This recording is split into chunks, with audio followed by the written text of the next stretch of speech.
What would you do if your spouse looked you straight in the eye and said, "I'm leaving tonight. Don't call me again"? And instead of begging, you simply said, "Okay." I'm Mike Brown, and that's exactly what happened to me 3 weeks ago. But here's the twist. That single word didn't just end my marriage. It started something I never saw coming. Trust me, what unfolded next will completely change how you think about power in relationships. Let me take you back to that Tuesday night. Julia Brown, my wife of 8 years, stood in our bedroom doorway with her small navy suitcase, the same one we used for our honeymoon in Mexico. Her voice was firm, but I caught that slight tremor she always got when she was nervous. "Mike, I'm leaving tonight. Don't call me again." Those words hit me like a sledgehammer to the chest. For months, I had watched our marriage crumble, piece by piece. Late-night arguments over nothing and everything. Her cold silences that stretched for days. The way she stopped looking at me during dinner, scrolling through her phone instead. I knew this moment was inevitable. But hearing it out loud, it still felt like someone had ripped my heart out through my throat. But here's where everyone, including Julia, expected me to fall apart. They expected tears, begging, promises to change. Instead, something strange happened. I looked at her, really looked at her, and said the last thing she expected to hear. "Okay." The word hung in the air between us like smoke. I watched her face change. Surprise flickered across her features before she quickly turned away. She had expected a fight. She had prepared for drama, for me to chase her down the hallway like I had done so many times before. But this time was different. Why? Because I had finally realized something that changed everything. As Julia walked out of our house, our home, I didn't follow her. I sat on the leather couch we had picked out together 3 years ago and stared at the empty space she left behind. The walls felt wider, somehow, like the house was taking its first deep breath in months. That's when my phone buzzed with a travel reminder. Our flight to Colorado next week, a ski trip we had planned for our anniversary. Julia had been so excited about it, or at least she pretended to be. Now she was gone, and I was staring at this notification like it was speaking a foreign language. Something clicked in my brain. If Julia wanted to leave, like our 8 years meant nothing, then I would make sure she truly left. I opened the airline app and canceled our flight. The system asked if I wanted a refund or credit. I clicked refund without hesitation. But I didn't stop there. I canceled the dinner reservation at Romano's, the fancy Italian place where we had our first date. Gone. The weekend hotel booking in Denver? Canceled. The couple's massage I had secretly scheduled as a surprise?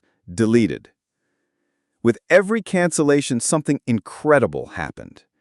Instead of feeling more empty, I felt lighter, like I was cutting invisible chains that had been weighing me down for years.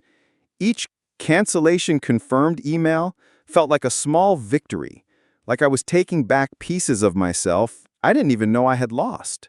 By midnight, I was sitting at our kitchen table with a glass of water, looking out at the city lights. Our apartment had never felt so quiet, but for the first time in months, the silence didn't feel like punishment. It felt like peace. I started thinking about all the times I'd begged Julia to stay before.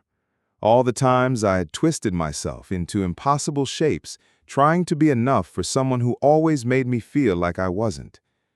I remember the night 6 months ago when she threatened to leave because I forgot to pick up her dry cleaning. I had apologized for 2 hours straight. 2 hours for dry cleaning. That night, sitting in my newly quiet apartment, I realized I'd been trying to hold together something that was designed to fall apart. Julia hadn't just decided to leave that Tuesday. She had been leaving for months. one cold shoulder at a time, one eye roll at a time, one dismissive comment at a time. My okay wasn't weakness. It was the first honest thing I had said to her in years. I woke up Wednesday morning feeling something I hadn't felt in years, curious about my own day. No walking on eggshells, no wondering what mood Julia would be in, no checking my phone every 5 minutes to see if she had sent me one of her passive-aggressive texts about something I had supposedly done wrong. I made coffee, real coffee, not the expensive, organic stuff Julia insisted on that tasted like bitter disappointment. I sat at the kitchen table and made a list, not a grocery list or a honeydew list, but a Mike Brown reclamation project list. First item, finances. I opened my laptop and canceled the automatic transfer that moved $500 from my account to hers every month. Money I gave her for personal expenses, while I ate peanut butter sandwiches for lunch to make ends meet. Click, canceled. Next, emergency contacts. I called my job's HR department and removed Julia as my emergency contact. The woman on the phone asked if everything was okay. I said, everything's perfect, and meant it for the first time in years. Then I did something that surprised even me. I called my brother David, the same brother Julia had convinced me was too negative and bad for our relationship. We hadn't talked in 8 months. Mike, is everything okay? David's voice was cautious, like he was expecting bad news. Julia left, I said. Silence. Then, are you okay? I'm more than okay, David. I think I'm free. Around 1 a.m. Thursday, my phone lit up, Julia's name on the screen. I stared at it, remembering her exact words, "Don't call me again." Interesting how quickly "don't call me" became "I'm calling you." I let it ring. She called again 5 minutes later. Again, I let it ring. The woman who had demanded I never contact her was now desperately trying to contact me. The irony was almost beautiful. Thursday morning brought text messages. At first, they were cold and businesslike. We need to discuss the apartment lease. Then they got curious. Are you okay? You're not answering your phone. By Thursday evening, they were desperate. Mike, please call me back. We need to talk. But I had said okay to her leaving, and I meant it. Over the next few days, I canceled more than just reservations and payments. I canceled the version of myself that needed Julia's approval to feel worthy. I canceled the habit of apologizing for existing. I canceled the belief that love meant accepting crumbs while pretending they were a feast. I started doing things I hadn't done in years. I called old friends Julia had labeled as immature or bad influences. I ate pizza for dinner without calculating whether it would trigger one of her lectures about health. I bought a motorcycle, a beautiful used Harley that I have been dreaming about for 3 years, but never mentioned because Julia thought motorcycles were dangerous and irresponsible. A week after Julia left, I looked at myself in the bathroom mirror. Really looked. I saw a man who had lost his wife, but found himself. My shoulders weren't hunched anymore. I wasn't holding my breath, waiting for criticism. The tension lines around my eyes had started to fade. For the first time in years, I liked the person looking back at me. That's when Julia showed up at the apartment. She used her key, the same key I had forgotten to ask for back. I was making breakfast, humming to music I actually liked, instead of the depressing folk songs she preferred. The door opened, and there she was. Mike, we need to talk. I turned around, spatula in hand, and looked at her. Really looked at her. She looked smaller somehow, less certain than the woman who had stood in the doorway with her suitcase 7 days earlier. About what? I asked, genuinely curious. About us. About this mistake I made.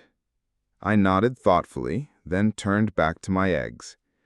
"There's nothing to discuss, Julia. You said you were leaving, so you left. I said okay, and I meant it." "But Mike," I interrupted gently, "you told me not to call you again, so I didn't. I respected your decision. I hope you can respect mine." Julia stood in our kitchen, well, my kitchen now, looking like someone had just spoken to her in a foreign language. This wasn't the Mike Brown she had left. This wasn't the man who used to chase her through the house, apologizing for imaginary crimes and begging her to give him another chance. "You changed," she said. And I heard something in her voice I hadn't heard in years. Uncertainty. Maybe even respect. "No, Julia, I haven't changed.